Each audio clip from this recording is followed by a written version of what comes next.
Hello friends, आज मैं आपको आयुर्वेदिक एक्यूप्रेशर से जिन लोगों का जो पैर यानी फीट जो पैर का पंजा होता है वो मूव करने में अगर परेशानी होती है, inability to move feet. Inability to move feet का मतलब होता है जो पैर का पंजा घुमाने, चलाने, ऊपर नीचे पैर रखने में मुश्किल होता है। अब क्यों होता है, रीज़न देख लीजिए। या तो आपकी मसल्स में कोई नर्व कंप्रेस कर रही है, या पैरालाइज हुई है वो वाला लिम्स, या फिर वो एरिया पूरा बॉडी का पैरालाइज हुआ है, या कोई चोट लगी है तब हो सकता है।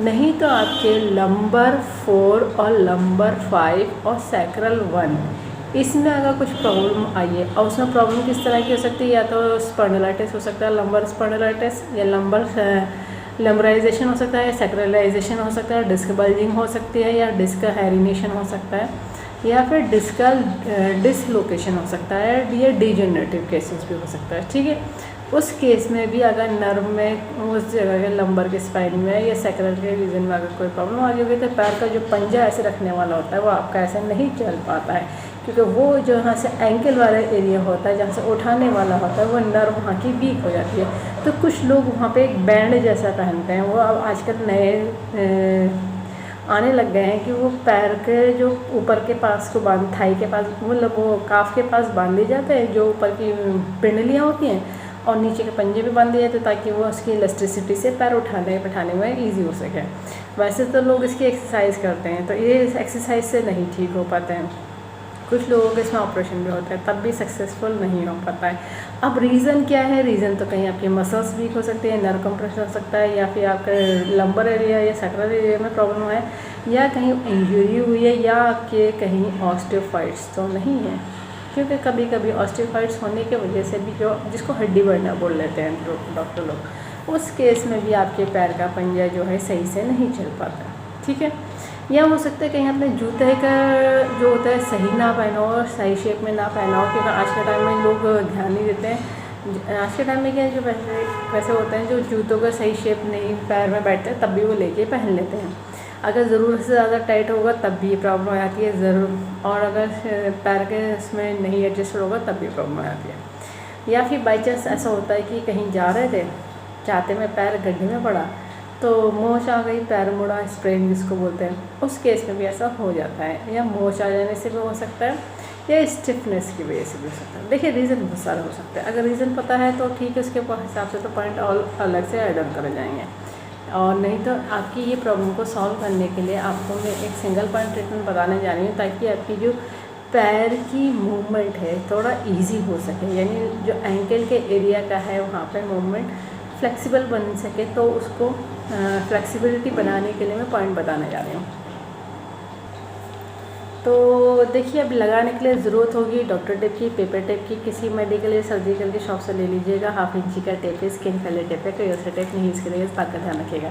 जिन्होंने कोर्स करा उन्हें पता है कि आयुर्वेदिक के ब्रश में यूज़ होती है बियर मैग्नेट, जो एक तरफ से वाइट होती है, एक तरफ से येलो होती है, टोन सीडर का काम करती है, प्लस माइनस एनर्जी होती है, नॉर्थ पोल साउथ पोल। ये भी और magnet human body acupressure point को स्टिमुलेट करने के लिए, बैलेंस करने के लिए बनाई गई है। इसमें पावर उतनी दी गई जो ह्यूमन बॉडी एक्यूप्रेशर पॉइंट को स्टिमुलेट कर सकें, बैलेंस कर सकें। जिनके पास मैग्नेट नहीं है उनके लिए सॉल्यूशन ये है कि हर गाना मिल जाता है मेथी दाना। मेथी दाना फेनिड्यूसीड्स कहलाता है। ये वही दाने हैं जो तड़के छौके में इस्तेमाल करा जाता है, जिनका काम होता है प्रेशराइज करना। अगर आप मेथी दाना यूज़ कर रहे तो ध्यान रखिएगा, मेथी दाने को डेली में सीड्स लगाना होता है। और बियर मैग्नेट आपके लाइफ टाइम रीयूजेबल होते हैं, और अगर मेथी दाना लगा रहे तो दिन में लगा रखा है तो गीला हो जाता है, ख़राब हो जाता है, उसको हटा दीजिए, फिर नया मेथी दाना लगा लीजिए। और बियर मैग्नेट के साथ ऐसा कुछ नहीं हो, मेटालिक होती है, गीले होने से कोई फ़र्क नहीं पड़ता है। ठीक है, पॉइंट जो मैं बताने जा रही हूँ टीसीएम के बताने जा रही हूँ। जिन्होंने टीसीएम पढ़ी वो लोग समझ जाएंगे, बाकी लोग लोकेशन देख करके पॉइंट लगा लीजिएगा। टीसीएम भी आयुर्वेदिक एक्यूप्रेशर का ही पार्ट है। ठीक है, पॉइंट की लोकेशन समझ लीजिए, ये सिंगल पॉइंट ट्रीटमेंट है। ये देखिए हमारे मिडिल फिंगर है। मिडिल फिंगर में ये जो इंडेक्स फिंगर की तरफ मेरिडियन चलती है वो स्टमक की मेरिडियन चलती है। तो देखिए, आप मिडिल जॉइंट से जब अपर जॉइंट की तरफ बढ़ेंगे तो देखिए यहाँ जॉइंट पे पॉइंट आता है, उससे आगे आता है, उससे आगे आता है। तो ये जो पॉइंट का नाम है स्टमक का 37 पॉइंट है, ST37।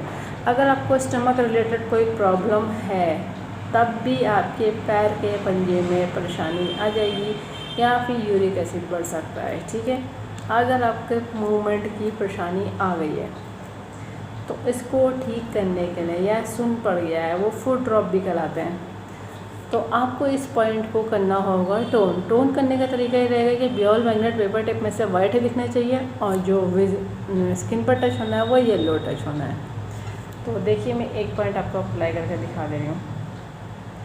तो जिनके पास मैग्नेट है वो लोग तो मैग्नेट से टोन कर लीजिएगा। ये देखिए ये वाइट विजिबल हो रहा है, और देखिए मैंने इस हाथ में कलर नहीं लगाया है, मार्क नहीं करा है, मैं इस हाथ में आपको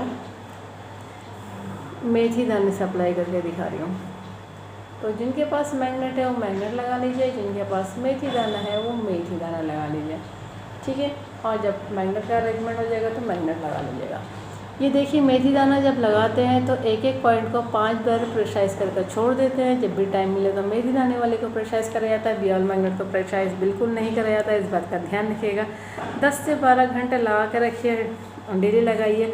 अगर आपको लंबर में प्रॉब्लम आई है, सैक्रम में प्रॉब्लम आई है, डिस्क बल्जिंग हो गई है, या डिस्क डिसलोकेशन हो गई है, या स्क्लेरोसिस हो गया है, तो फिर देखिए उसके पॉइंट अलग से ऐड ऑन करे जाएंगे डायग्नोस के बाद ही, क्योंकि जो एमआरआई में आया होगा फिर इसके हिसाब से पॉइंट पेशेंट के डिसाइड करे जाते हैं, ठीक है।